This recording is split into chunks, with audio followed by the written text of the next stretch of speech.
Oh man. Um this is definitely A24 horror. Yeah. I didn't know quite what to expect going into this, but it gave me more than I bargained for sure. If you can't tell, this is my review for A24's Men. This is directed by one of the most interesting directors working today. He's only directed 3 films, including this one. He directed Ex Machina, which was an amazing science fiction film that brought out a lot of questions about itself.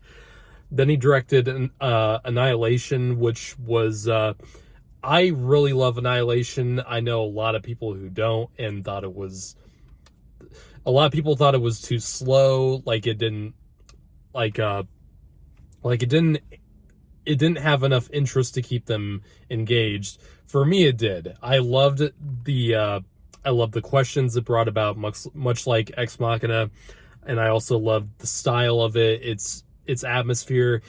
Garland has such a knack for building atmosphere and for building tension with his visuals, with his sound design, especially with the music.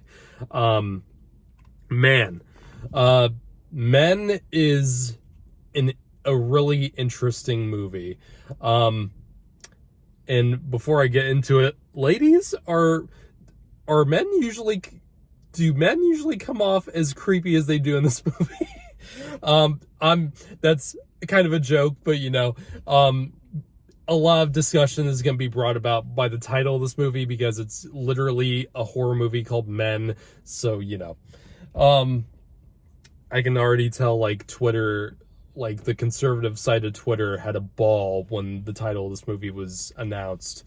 But yeah, so to get into what the setup of the movie is, Jessie Buckley plays a character named Harper Marlowe. She is a widow who recently lost her husband to suicide. You don't know the trailers give you only that he committed suicide. It doesn't give you exactly why or how this was brought about, but she goes to this really nice estate cabin to stay there for a little bit to kind of take her mind off things. And the landlord of this estate is a character played by Rory Kinnear. And then throughout the movie, as she kind of walks around this town, she runs into all these characters that all are kind of in on something. And the weirdest part about it is that all of them are played by Rory Kinnear. And that will immediately give you questions that the movie is going to address later on. This movie, I have to say, this movie is probably my least favorite of Alex Garland's career so far, even though this movie is still really good. Like, this is a really well-made movie. It's, like I said, it leaves you with questions. This is the kind of movie that leaves you with more questions than answers. So right off the bat, you're going to know if you like this movie or not. I love a movie that leaves you with enough answers as well as questions to leave you thinking, like, what the real meaning of the movie means. I like a movie that leaves you with those questions. And just because a movie doesn't give you all the answers does not mean the movie is bad. At least most of the time. Like, a good movie like this that leaves you wondering is going to invite more conversation, and more conversation about a movie is a good thing. Not like a lot of blockbusters usually do. However, I think the movie does kind of get lost a little bit in translation, especially in the first 2/3 of the movie. And I don't know if these problems I had with the movie are that the movie didn't explain what these things meant that were happening, or it was just the fact that I wasn't paying attention. But there were certain things in the movie that I don't think were necessary, and things in the movie that I don't think play very well into the plot or the story that much at all. A lot of the movie did kind of feel like it was being artsy for the sake of being artsy, because there's a lot of, weird edit montages and a lot of symbolism that I'm not quite sure what the meaning is. Again, I don't know if that means that it's a flaw with the movie, but at least in terms of my experience, I did have a lot more questions than I think I should have. And I'm gonna have to watch this movie again to kind of get more into what was going on. But yeah, I don't think the movie was as clear as it probably thought it would. I don't think the movie was as clear as it thought it was. And I think it could have been more concise with the storytelling and at least some of the directing choices made.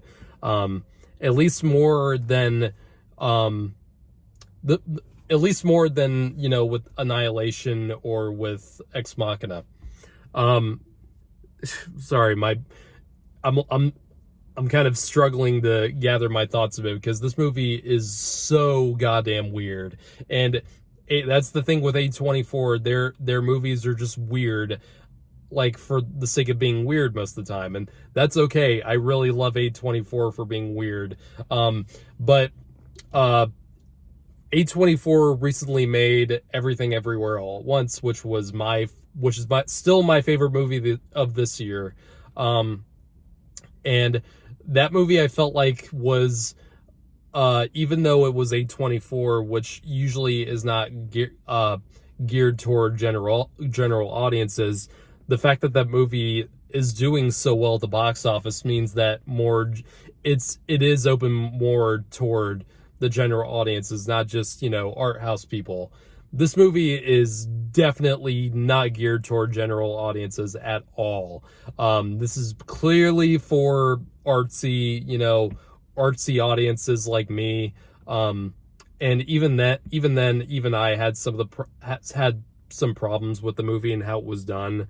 But let's talk about the technical aspects as well as the performances. I think there's only like 5 main actors in this movie, because Jessie Buckley is the main character, and she really is the glue that holds this movie together. Like, she pretty much always has been. Like, she is easily one of the best actresses working today. I mean, just look at her work in I'm Thinking of Ending Things, which was a great movie.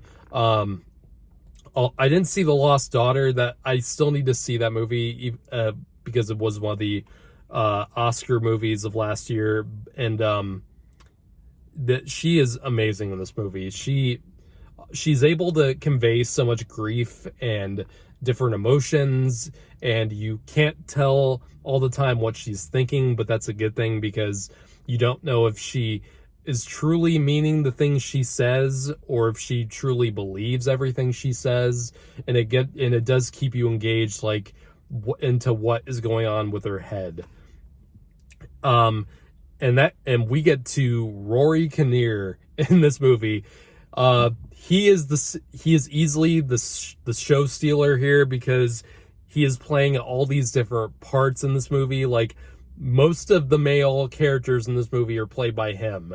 And there's a lot of interesting effects work into putting his face on other people's bodies, which is really interesting. And he plays so many different types of personalities, and it's really well done.